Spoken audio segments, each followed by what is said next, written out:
أعوذ بالله من الشيطان الرجيم. بسم الله الرحمن الرحيم. الحمد لله رب العالمين. الصلاة والسلام على محمد الصادق الوعد الأمين وعلى آله وأصحابه أجمعين. أما بعد.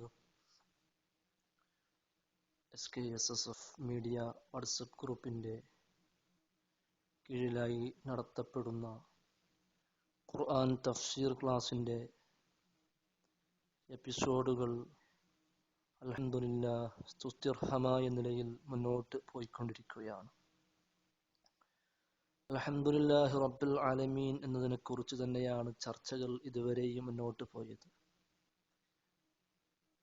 ആലമീൻ എന്നതിനെക്കുറിച്ചുള്ള അവസാനം പറഞ്ഞു വെച്ചു അള്ളാഹു പടച്ച പടപ്പുകൾ, ലോകത്തിന്റെ സൃഷ്ടിപ്പുകൾ, ആലം എന്നതിനെക്കുറിച്ച്.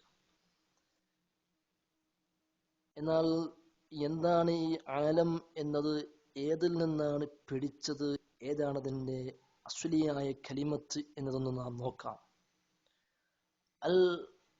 അൽ ആലമു മുസ്തഖും മിനൽ അലാമ. ആലം എന്ന് പറഞ്ഞാൽ അലാമത്ത് എന്നതിൽ നിന്ന്, അഥവാ അടയാളം. ഒരു അടയാളം എന്ന കലിമത്തിൽ നിന്ന്, അലാമത്ത് എന്ന കലിമത്തിൽ നിന്നാണ് ആലം പിടിച്ചത്.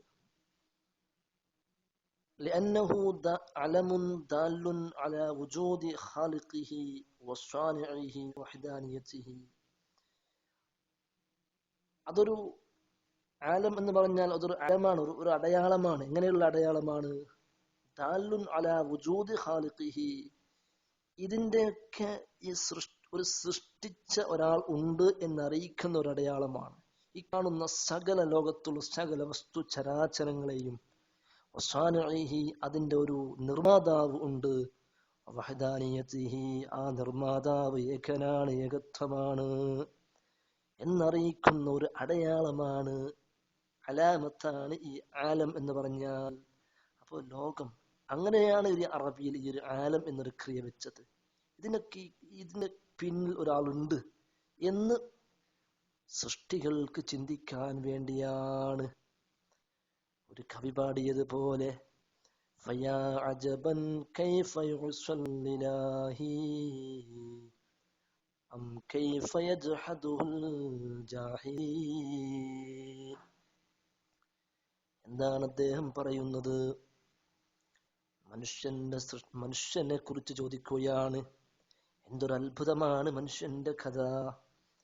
ഈ റബ്ബിനെ മനസ്സിലായിട്ട് പോലും, ഇങ്ങനെയുള്ള സൃഷ്ടിപ്പിനെ കുറിച്ച് അറിഞ്ഞിട്ട് പോലും അവൻ റബ്ബിനോട് എതിരെ പ്രവർത്തിക്കുകയല്ലേ, റബ്ബിനോട് അനുസരണക്കെ കാണിക്കുന്നില്ലേ? എന്തൊരു അത്ഭുതമാണ്.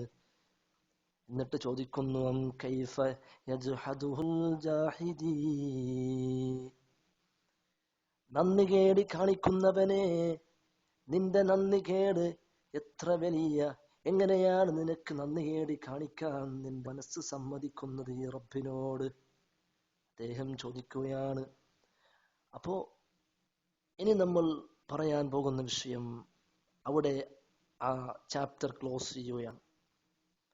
അൽഹംദുലില്ലാഹി റബ്ബിൽ ആലമീൻ. ഇനി പറയാൻ പോകുന്നത് അർ റഹ്മാനിർ റഹീം എന്നതിനെ കുറിച്ചാണ്. ഫാത്തിഹയിലെ അർ റഹ്മാനിർ റഹീം. എന്താണ് അർ റഹ്മാനിർ റഹീം എന്ന് പറഞ്ഞാൽ? അതൊക്കെ നാം മുമ്പ് വിശദീകരിച്ച് തന്നിട്ടുണ്ട്. വീണ്ടും ബിസ്മില്ലാഹിർ റഹ്മാനിർ റഹീമിൽ തന്നെ റഹ്മാൻ റഹീം ഉണ്ട്. എന്നിട്ട് വീണ്ടും അല്ലാഹു തആല അൽഹംദുലില്ലാഹി റബ്ബിൽ ആലമീൻ എന്നതിന് ശേഷവും റഹ്മാനിർ റഹീം വീണ്ടും ആവർത്തിച്ചു. എന്താണ് ആവർത്തിക്കാനുള്ള കാരണം? ഇമാം ഖുർത്തുബി തങ്ങൾ, ഏറ്റവും വലിയ മുഫസ്സിറായിരുന്ന ഇമാം ഖുർത്തുബി തങ്ങൾ അതിനെക്കുറിച്ച് പറയുന്നു. എന്തുകൊണ്ടെന്നറിയുമോ? ഇന്നമാ വസഫ നഫ്സഹു ബിർറഹ്മാനിർ റഹീം ബഅദ ഖൗലിഹി റബ്ബിൽ ആലമീൻ ലിയകൂന മിൻ ബാബി ഖർനി തർഗീബ് ബഅദ തർഹീബ്. അല്ലാഹ് റഹ്മാനിർ റഹീം എന്നതിന് സ്വന്തം ശരീരത്തെ വിശേഷിപ്പിച്ചുകൊണ്ട് റഹ്മാൻ റഹീം പറഞ്ഞു. എവിടെ? റബ്ബിൽ ആലമീൻ എന്ന് പറഞ്ഞതിന് ശേഷം. എന്തിനങ്ങനെ അള്ളാഹ് പറഞ്ഞെന്നറിയുമോ? ലിയകൂന മിൻ ബാബി തർഗീബ്, ലിയകൂന മിൻ ബാബി ഖർനി തറീബ് ബഅദ തർഹീബ്. ആദ്യം അല്ലാഹ് അൽഹംദുലില്ലാഹി റബ്ബിൽ ആലമീൻ എന്ന് പറയുന്നത് റബ്ബുൽ ആലമീൻ, ഞാൻ ലോകത്തിന്റെ രക്ഷിതാവാണ് എന്നൊരു ഭയപ്പെടുത്തൽ ചെറിയ വാക്ക് അതിലുണ്ട്. അങ്ങനെ നമ്മളെ ഭയപ്പെടുത്തിയതിനു ശേഷം വീണ്ടും റബ്ബ് തആല പറഞ്ഞു തരുന്നു, എന്നാൽ ഞാന് അർറഹ്മാൻ റഹീം കൂടിയാണ് ട്ടാ, ഞാൻ ഒരു കരുണാമയനാണ്, ഞാൻ ഏറ്റവും വലിയ കരുണാനിധിയാണെന്ന് അവിടെ ഒരു തർഹീബ് ഒരു ആഗ്രഹം ജനിപ്പിക്കുന്നു. റബ്ബ് തആലയിൽ പ്രതീക്ഷ അർപ്പിക്കുകയാണ്. അള്ളാഹു പേടിപ്പിച്ചതിന് ശേഷം ഒരു പ്രതീക്ഷ അവിടെ തരുന്നു.